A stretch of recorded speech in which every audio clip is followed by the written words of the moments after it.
So, Mona, there are reports that we've been mentioning to our viewers that some members of the military are refusing to fire on protesters in Libya. Some senior government officials are stepping down, senior diplomats either resigning or fleeing the country, even senior colonels landing in nearby Malta. So what does this all say to you, that Gaddafi's rule is crumbling?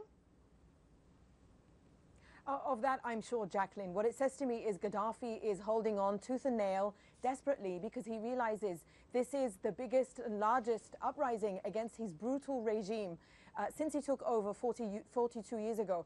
Remember that despite the fact that Libya is this news black hole right now because there aren't any foreign news media there, this is a regime that has shown us its brutality clearly throughout the past 4 decades. In the 1980s, Gaddafi hanged live on public television dissidents who dared to rise up against him. In 1996, there was a massacre in Abu Salim prison in Benghazi in which 1,200 people were killed.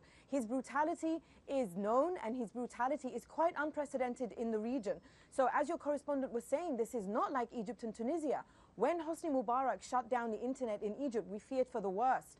When Gaddafi shuts down telecommunications and we don't know what's happening, we know the worst is coming. But we also know that the Libyans are putting up a fierce fight. I mean, their name is the Lions of Libya, and they really are proving their courage. I think Gaddafi's days are numbered, and I think that this brutality and this bloodshed, it's more than 500 people have died in the past 6 days, are a sign that he knows his days are numbered. Right, but even though he may know, and we may see evidence that his days are numbered, I mean, what's going to transpire, you know, as this rolls through? Many people are saying, and in fact, we heard the words of Gaddafi's own son, right, that this is not going to be over until the last bullet is fired. I mean, you know, will the streets be soaked with blood, as we've also heard him say? Will this be a situation of mass genocide?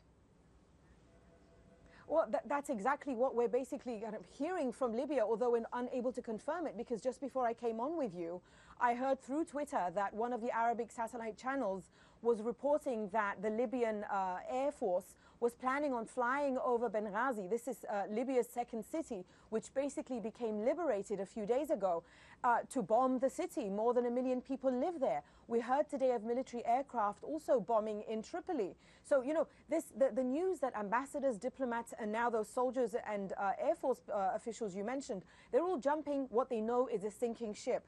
But as Saif al-Islam Gaddafi said last night in that horrendous speech, they don't want it. They're warning people we're not going to give up until the last man, woman, and bullet. So this just speaks to the horrendous brutality of the Gaddafi regime. And it's really time, it's way beyond time, for the international community, especially countries like Canada, the United States, and the European Union, who for years have sold out Libyan human rights in return for oil and business deals. They must speak out now for the sake of those Libyans who we know are being slaughtered in the streets.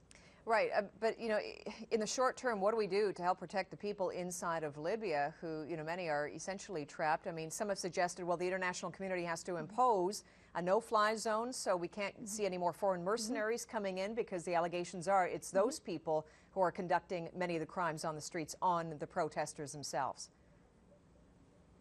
Right. I've been hearing more people say that a no-fly zone should be imposed in the way that it was in Iraq to protect the Shia population there. I don't know how quickly the United Nations can put something up like that, because we heard that the United Nations Secretary General spoke with Gaddafi today. But, you know, anything that can help Libyans on the ground who, as you said, are being slaughtered by foreign mercenaries.